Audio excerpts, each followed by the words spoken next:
The wealth tech revolution is now. WealthStack provides bolder technology strategies and powers a new generation of growth-oriented advisors. Join us in Florida, May 21st to the 24th, and get 20% off now with our discount code WEALTH20. That's WEALTH20, WEALTH20, and be sure to search WealthStack to find out more. Welcome to the WealthStack podcast. I'm your host, Shannon Rosic, the director of WealthStack Content and Solutions. In this episode, I'm joined by Tim Welsh, the industry expert who somehow manages to know everyone and be everywhere all at once. So today's topic, we'll be taking a deep dive into the 5 trends shaping wealth management in 2023 and beyond. Tim, thanks so much for joining me. Thanks so much, Shannon. Looking forward to our conversation today. So I honestly need to count how many media engagements we've done together. I think at minimum 10, right? You know, it's usually video and we've done many over the years, but so thrilled to have you on as a podcast guest this time around. And I'm looking forward to the conversation. As I said, I think you've got your finger on the pulse of the industry, so it's great to be part of this program. Well, so do you. So let's get right into segment 1 then. And you know what's coming first. Stats all, folks. So Tim, I want to throw out to you 6.5%. It's the current inflation rate in the US and obviously one of the biggest economic challenges facing all segments, really, of the population. And one of the more profound statements I've heard actually came from Microsoft CEO Satya Nadella around the current state of the economy and technology. And he said, digital technology is a deflationary force in an inflationary economy. Like, my mind was blown when I heard that. But in your opinion, why is technology such a deflationary force? Well, I think on a number of levels. First of all, it gives such productivity back to the economy. And in terms of being able to do more with less and really drive innovation, obviously, the technology and innovations and enhancements through the years have been quite profound. And I'll just give you a quick example, Shannon. The price for televisions, if you think about when it first came out in 1950s or whenever to today, in the terms of buying power, they're roughly 99.19% lower. So that's almost a 100% reduction in terms of the cost of television in terms of buying power from $1.1950 to $1.19, in 2022. So that's just one example of all the major electronic components we work with. You look at the efficiencies that arise from digital technologies, and it's quite clear that it has been proven through the decades to be a deflationary force, just in terms of what things used to cost when they came out to what they cost today. So I think that's one level there going forward. And also you have to kind of think in terms of, the whole macroeconomic world that we live in. We've had inflation, we've had deflation, back and forth. The cycles of the economy go up and down. But I think through it all, we've seen a steady upwards shift in terms of the, the lifestyles we all have been able to live. So I kind of look at inflation as, just part of the status quo, but definitely agree with him on that idea that digital technologies can definitely bring us back to level par in terms of the costs that we're actually paying for a lot of these different goods and services going forward. And in terms of our space in particular, when it comes to wealth management, how are you seeing technology be a deflationary force as well? Well, just I think through the trading world that we live in, when I first started this industry back, I won't tell exactly when because it was a while ago, but a stock trade was somewhere in the terms of $500 to $600 just to trade 100 shares of stock. To now, which is of course it's zero, it's free. So that's just the commissions have gone away as digital trading technology has become more efficient. Same thing with basis points in terms of asset management. You're seeing these index funds or these ETFs, from what was 200 basis points to do an actively traded actually managed mutual fund to almost like several basis points for an index ETF. And that's just purely the efficiencies that arrive from being able to digitize a lot of the activities that are involved in investment management and trading and in our world. So you can sort of just see from those two data points, how that technology has really reduced the cost of doing business. And frankly, it's kind of shifted the conversation away from, what you're actually paying for. I think what the technology did was unbundle advice from the transaction so that you could actually just take the transaction down to zero and then realize this is what advisors do. This is the value they provide. That's why I, as a client, I'm happy to pay 1% because of the dramatic impact they have on my financial life. And so I think that clearly aligns the value advisors provide instead of just bundling them into the transactions as we've done in the past. So just an incredible amount of opportunities there that we've seen in our space, just for those couple examples. No, that's great context. I appreciate that. So shifting gears a little bit, want to get your thoughts on 68%. And specifically, wealth managers have begun to embrace AI. No surprise there. But as we've kind of seen in a recent study, 68% of wealth management organizations are using AI tools to support decision-making processes. And this obviously ties nicely into the 5 trends that you've been touting for this year. And no, you can't talk chat GPT yet. We're saving that for later in the conversation. So overarching AI themes. The one aspect for advisors that AI is actually helping them is more in the natural language processing. We're seeing them able to use some of the chatbots to be able to, text clients and schedule meetings or automate the various processes to, bring together the items an advisor would need based on the CRM. So there are some pretty cool applications out there for that, more not so much in terms of predicting which clients are going to be doing this or that. So I think there are some opportunities for AI to be leveraged. So in summary, the idea around advisors needing big data to be able to use AI and some of these tools, we're just not there yet. Again, we say that, advisors are smaller, 100 households, sort of the small data. So while we're not there yet, there's lots of promise with some of these tools that we mentioned. Absolutely. And this next trend, I'm following pretty closely because it's very interesting to me, but we are seeing more and more tech hubs, if you will, originate within asset managers. What's ultimately driving this change? And maybe name some of the firms who you think are doing it right. Well, it kind of goes back to what we had talked about earlier in terms of the costs being ripped out of the investment management value chain from technologies.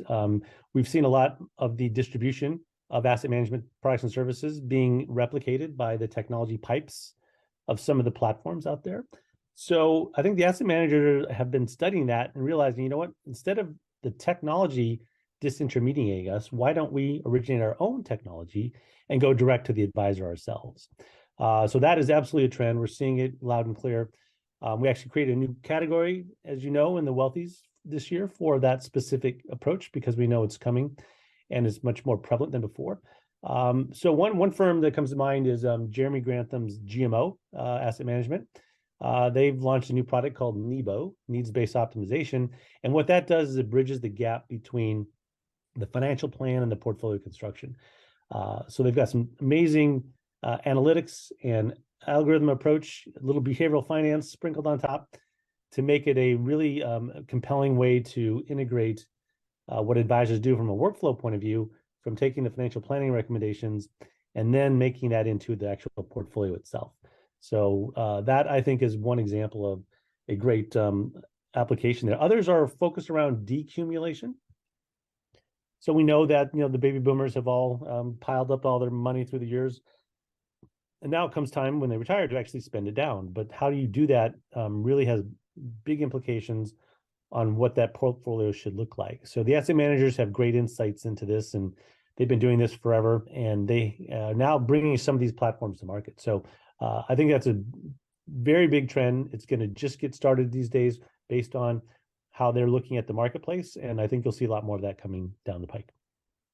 And I want to dig into this a little bit more because what is this ultimately, and what do you think it'll mean for competition though within our space? If these asset managers are ultimately creating their own tech, what does that mean for everyone else? Oh, exactly right. It really starts to redefine, from the workflow point of view and an advisor, where do they start? I always kind of point to the fact that, hey, I come to my office, I have to log into something when I walk in. What is it that I'm logging into? Is it my portfolio accounting system? Is it my CRM? Is it my custodial workstation? Is it my investment portfolios? I think whoever sort of figures that out and has the most compelling way to shorten the workflows and make it more efficient for the advisor to run their practice and work with clients, that will be the platform that wins. And I think we've seen this, going back and forth for the longest time as the custodians roll out bundled solutions, then the tech platforms bring in more capabilities. Now you can open accounts directly from some of these portfolio management systems and CRMs. So it really is a interesting time. So I don't think the answer is here just yet. I think it's going to get very exciting. But ultimately, whoever reduces friction in the system, whatever that entity is, they will be the ones that people log into and become the operating system for investment management, financial planning, and what advisors do. So great point, good question. I don't have a verifiable point just yet, but we're definitely keeping an eye on it. I was going to say you and I will be following this very closely. So we'll have to do a whole other episode once we do have final answers on this. But I wanted to dive into OSJs. So another pivot here, but it's another trend I know you're watching closely. They're obviously under pressure to do more, but they're also becoming more powerful, which is interesting.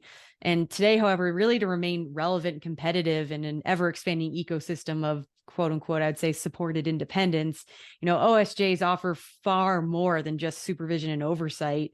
And what we're seeing is many of them becoming brands unto themselves.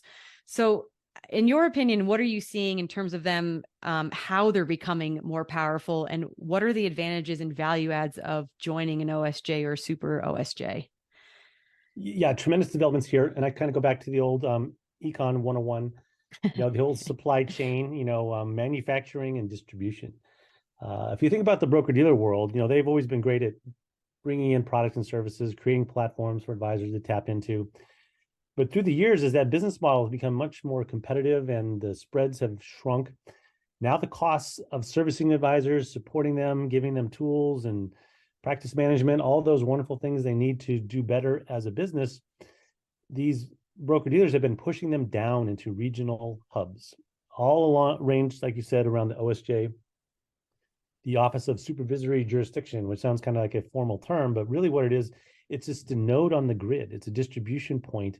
And as the broker-dealers have been saving their costs by pushing service support down to these regional levels, they're creating their own monsters. And by that, I mean, in a very good way, monsters is a good way, is that they are now getting of size, maybe up to 1,000 advisors, billions and billions of assets. And now all of a sudden, the distributors from the manufacturing point of view are now becoming more powerful in terms of being able to go back to the mothership and make demands for cost reductions, because they can easily switch and leave the broker-dealer and go out on their own and become an independent RIA. In fact, we've seen some tremendously large ones just recently do just that.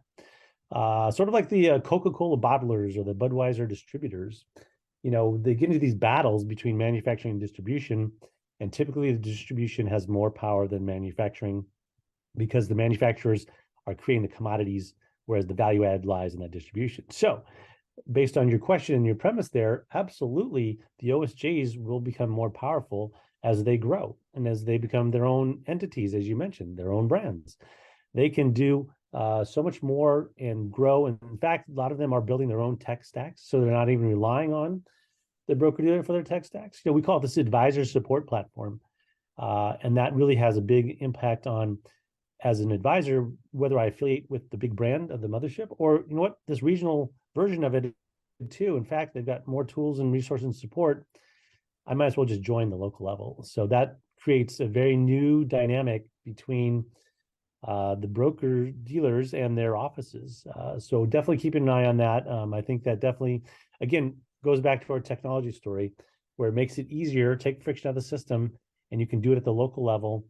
You don't necessarily need all that support. And now you have a whole nother category. In fact, back to our wealthies discussion, Shannon, we have a new category for OSJs in the wealthies in terms of what those support platforms can be and what their innovations are driving. So very exciting stuff. Looking forward to watching that one as well. Oh, love it. Too wealthy shout out already.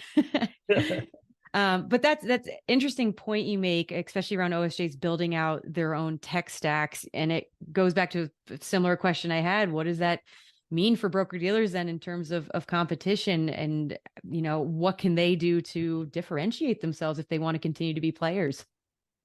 Well, the first answer is scale. Just go out and buy everybody else and get as big as you possibly can. So you can drive down your costs and you can then compete. And obviously we've seen that, clearly the consolidation in the broker-dealer space has been quite remarkable. It's not going to stop. It'll continue just because the mid-sized firms, I think the tweeners, they're the most challenged because they have of size, but yet they're not big enough to get that scale. And so the question for them is, Do I build it or do I join it? And that's a tough place to be, because building it means investing, raising capital, and trying to do so much more to bring everything up to par and compete and try to get that scale of size. Or do we just say, you know what, let's just join the larger entity, merge in? And I think you've seen a lot of that, particularly in the mid-sized segment of the broker-dealer industry. So the other aspect, what they could do is, again, sort of think about going independent, creating their own RIAs. And we're seeing that as well. So this continued consolidation and then fragmentation in the industry is fascinating to watch and seeing. And so I think we're sort of in that point of the cycle where the top end is consolidating, the mid-size is exiting, and the smaller ones are breaking away. So if somebody can figure out, the ultimate platform, because again, every independent broker-dealer representative is independent for a reason. They don't want to be cookie cutter. So there'll always be that pushback in terms of bringing me into one massive, large entity, to losing that personal touch that I want or need to those smaller ones who can actually provide that. So again, it's early days, but if you look at the broker-dealer industry from the last 40, 50 years, these trends are continuing that we've identified in the past. Absolutely. So on to trend number 4, we've obviously seen a huge explosion in marketing automation over the years. And you stated in your recent article that even the best, most powerful lead generation systems can't replace that human to human interaction at the final point of sale.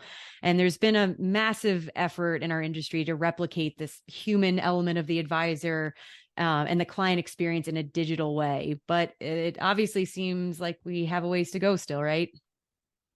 Well, I'm going to steal a quote from you, if that's allowed. You said that marketing is digital, but relationships are human, if I recall correctly. Yes. And that's exactly what this is all about, where, the process of organic growth of advisors bringing on new business usually came from the referral generation abilities. But now that we know that clients are older, they're decumulating their assets, as we mentioned earlier, the pace of referrals are not replacing the pace of withdrawals. So they have to re-engage on a digital program. Marketing automation can help, and it can provide efficiencies and reach. But ultimately, when every link in that chain, particularly is the last one where you sourced a lead online, they downloaded your white paper, they came to your seminar, they're very interested, they have a need, they just inherited some money, and then ultimately they need to be matched with an advisor, either in your business or it's the advisors who started this lead gen themselves. And advisors have not been able to really convert these leads because they never had to do it before. Usually it's a referral, the phone rings, they answer it, set up an appointment, meet them face to face, and they have a great chance of closing. But now all of a sudden they're going out into the vast digital waters where these prospects have never heard of them before. They never met them before. They don't know anything about them. So they have to go online, check out their profile, watch their videos to see if they're smart about various things, check out their LinkedIn page, all those digital footprint interview things we do for a restaurant or for a hotel or a doctor or whoever professional you're looking at. This is new to the advisor world. It's great that we have these platforms, but ultimately, the next step is for advisors to get good at selling again and being able to convert digital leads, because it's a new process. It's going to be over the Zoom, most likely. People don't want to call you and talk on the phone or come to your office. So that's really where the opportunity lies, that if advisors get good, taking in this training on their own, one-on-one abilities to convert leads, that's really where the rubber meets the road and where new business will be won. So that's why I think you're absolutely correct. Marketing is digital. It's going to be, because that's how we get everything these days. But again, how do you close the loop with that relationship process? And that's where the opportunity is. And I'm super curious to see what's going to happen, obviously, with the new SEC ruling allowing testimonials and reviews, if advisors are actually going to embrace that. Because like you said, it's kind of a natural workflow for us as consumers to dig around, do our own research, and then reach out. We want to do it on our own terms. So very curious to follow this and see if firms like Amplify or Wealth Tender kind of trying to become the Yelps of wealth management, if you will, are actually going to be beneficial for clients who are trying, or advisors, I should say, that are trying to differentiate and obviously get their name out there based on referrals and reviews like that. Yes, without a doubt. And that is the opportunity, because the advisors do such a great job with their clients. All they have to do is literally send out a survey to their clients, say, hey, what do you like about me? What did I help you with? And they'll write back, well, you helped me do this, and so great.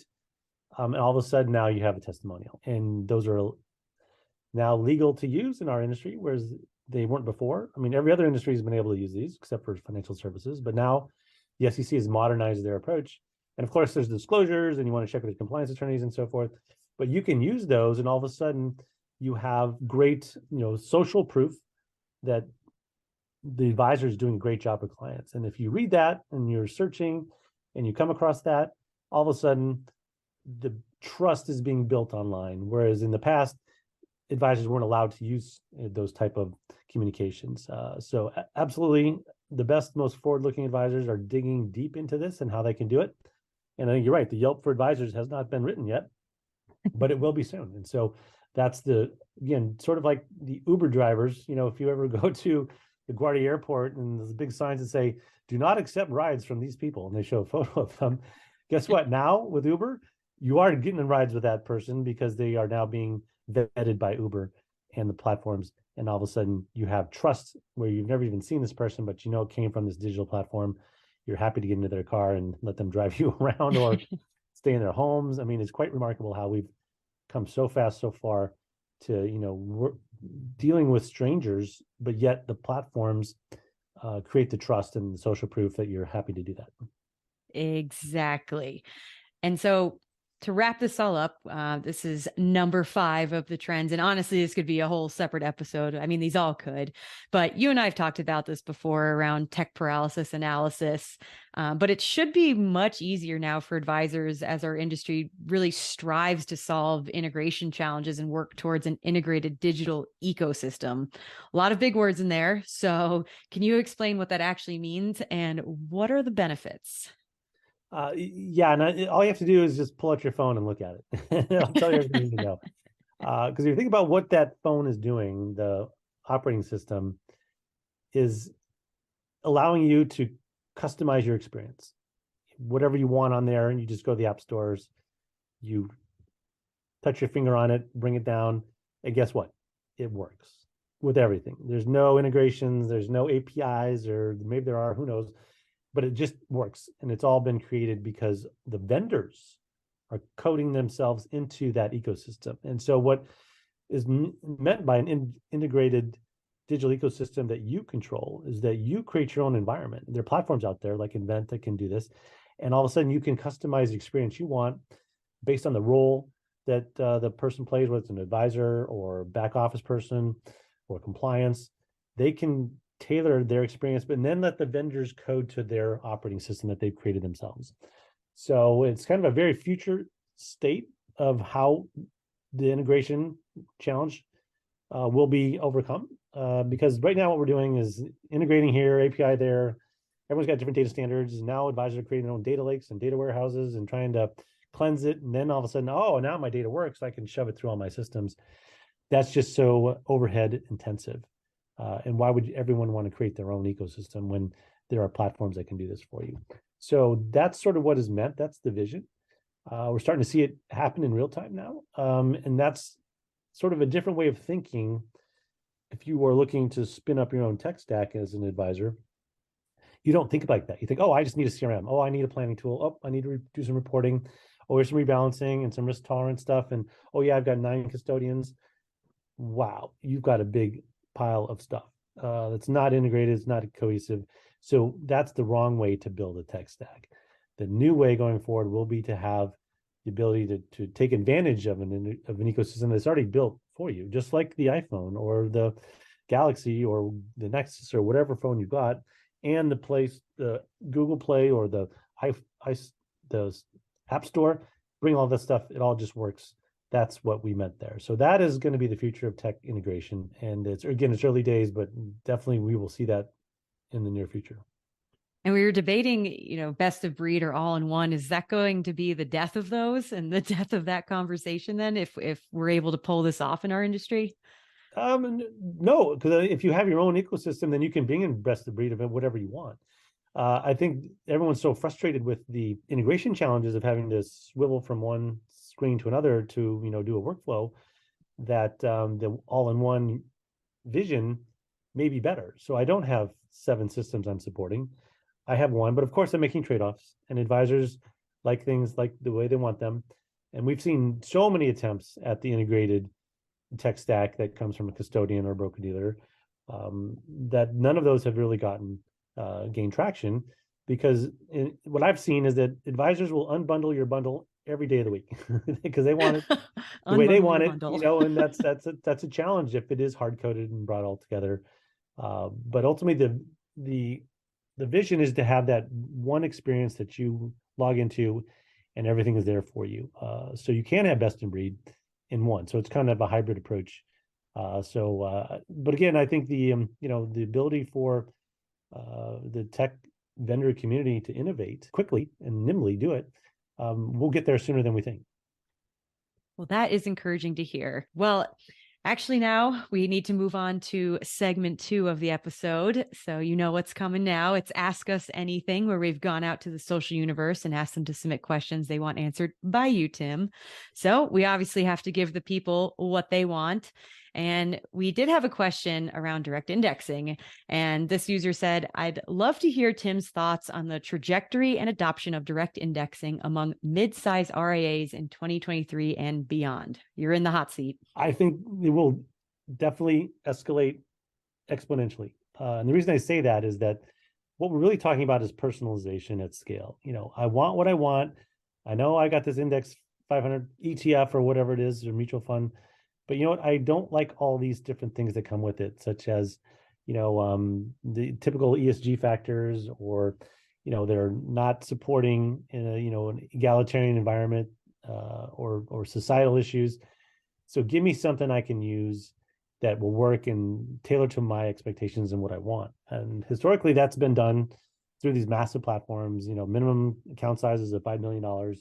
But now we're seeing direct indexing at scale, where through powerful technology and algorithms and rebalancing tools and fundamental different focus on how investment management can be done, these products and platforms are now available, under $5,000 per client. That's the minimum account size. So it's here today. It's already happening. The challenge then for advisors is to sort of rethink how they position their investment management services. Are they just putting people into buckets and saying, okay, you're 60, 30, 10, 60% stocks, 30% bonds, 10% cash, and I go out and find 5 different investments to put in each one of those buckets? That's kind of a blunt instrument approach to tailoring it to what people want to do. And back to sort of our asset managers entering the space with their algorithms and their approach and their redefinition of risk, not so much being volatility, but really not having what you need when you need it. That's a much bigger behavioral finance approach to risk management and risk tolerance and so forth. So that has to change first. So as soon as the mindsets of advisors and how they work with clients change, they can rapidly adopt it, because the tech is here, the products are here, the infrastructure, it's all here. And of course, now transactions are zero, so you don't have to worry about trading costs. So for that person who asked that question, the answer is soon, but it really depends on the advisor mindset. Well, that is a great answer. And I did promise folks we are all over the map with questions and topics in this chat. So we did have one around private equity. We're seeing what could be compared to, I guess, a symbiotic relationship in our industry, where wealth managers are investing in private equity and private equity firms are investing in wealth managers. And in light of the recent news of RIA aggregator Focus Financial being valued at $4.1 billion, is there an argument to be made that integration is better than aggregation in terms of long-term value? Of course. And by that, I mean, integration would be if you're in a consolidator and you're out there buying firms, you make them adopt your brand and your systems and your platforms, versus the aggregators who are just out there buying these multiple firms and just making them, be part of the the organization not having to give up their brand, not having to change their text. I think that focus example shows the fact that being a publicly traded entity where you don't have a brand, it's just, again, a loose affiliation of stuff. They've been at it for a decade or so. And now I think that what they're realizing is that the stock hasn't gone anywhere. It's kind of flatlined. So the premise there is that, you know what, private equity loves cash flow. Private equity Mhm. loves predictable earnings year after year, which basically is the identification of an RIA, advisory firm, wealth management firm. So they like that, and they're able to then go get tap in their capital and purchase it. And so there really is only one focus. There's really only one of those things out there that's publicly traded. So it doesn't surprise me at all that that's what's happened. But I think long term, you need a brand. The integrator model is going to win. While every advisor is independent for a reason, ultimately, once they play it out, I think they realize that same question the broker dealers have: do you build it, or do you join it? And I think with more competition, more costs, it's just become more challenging. I think these entrepreneurs are going to say, you know what, I want a place where I can still extend my career. My people will be taken care of. My staff will have jobs and predictable, and my clients will have a better experience. Every one of those reasons why you would sell your business to a larger entity is contained therein. So definitely for long-term value, the brand is where it's at, because that becomes a unifying force, centralization, economies of scale, and you get all the benefits. And that's why I think based on this one transaction that we're seeing, which hasn't even happened yet, by the way, that could be sort of the future of the business. No, makes sense. Well, I appreciate you being put on the spot and your insightful answers. I know that'll help a lot of folks out, but we've come to our final and probably my favorite segment, stack it or whack it. So I'm going to throw out a few technologies, not necessarily wealth tech related, and you tell me if it's worth the hype or not. So stack it or whack it. So first one, because I am determined to work in horses to the majority of my podcasts, but I know you have horses in the family like myself. So I want to talk horse tech. And I came across this crazy head collar called Night Watch, which actually contains multiple sensors. So you can monitor your horse's vital signs. It can alert you via text, email, however you want, if there are signs of distress, which is kind of amazing. And you're starting to see things like this crop up everywhere, especially in health tech and ultimately wealth tech, where you're gathering all this as much data as possible to make informed decisions. So, something like that for your horses, stack it or whack it. Oh, I want to invest in this company right now. And the reason I say that is because, obviously vet bills are extremely high. Uh-huh. And so if you can, hold off on that, if you don't know if your horse is sick or not. But ultimately, the only way you can actually tell if the horse is fine or not is you got to get in your car and drive to the barn and take a look. And so Yep. that becomes, a real challenge, if it's 3 a.m. or whatever it is, and being able to have a monitoring system like that. Tremendous integration of all these great health and wealth and tech and all this good stuff applied to a hobby, if you will, or a sport that can be extremely expensive. And so this really changes the game for a lot of it. Yeah, we have 2 horses, and I can definitely say that I want to invest in this company. All right. So stack it for the Night Watch head collars. Yes, I'll buy. Give me 2. You and me both. All right. So number 2, I promised we would talk about Chat GPT. Is this it for the human race, Tim, or are we going to stack this? No, I mean, this is a fantastic experiment. And how smart were those folks who just said, you know what, let's just unleash this thing and see what happens. And all of a sudden they got tremendous real-time user feedback on how it's being used. And of course, it's not perfect. There's a lot of limitations, and everyone says, well, I just had this idea, so I turned Chat GPT loose on it, and it came back and it was okay. It wasn't perfect. There's a lot of errors in it, but it just kind of shows you the potential. In the Wall Street Journal today, article about Sports Illustrated is now having AI write the articles. Wow. So I don't think it's the end of the human race, but I think just like many careers and professions have changed dramatically because of new technology innovation, it doesn't mean that they're going to go away. Like TurboTax did not put the accountants out, WebMD, the doctors, or, LegalZoom, and ultimately the robo-advisor, as we know, never put the professional out of business. What it does now is all those platforms just came behind the scenes and now makes the professional even more powerful and efficient and wise and makes better decisions. So I think ChatGPT, may trim the bottom tier of content writers to do Sure. stuff. But I mean, with the explosion of every sort of content out there, there's no shortage of good content. So people who are good, they'll be fine. In fact, you can actually leverage yourself, being able to say, hey, let's go ask ChatGPT to start this thing. And then we can take it from there. Because a lot of it's the basics, filling in this, filling in that. And again, if you can make them much more streamlined and efficient, I don't see it any different than anything else that we've ever seen out there in terms of technologies doing what humans can do, but now all of a sudden humans are elevated because of it. So I'm going to say we're going to stack it. Yeah, I'm not going to whack that one. I like it. All right. Well, 2 for 2 on stacking it today. I love it.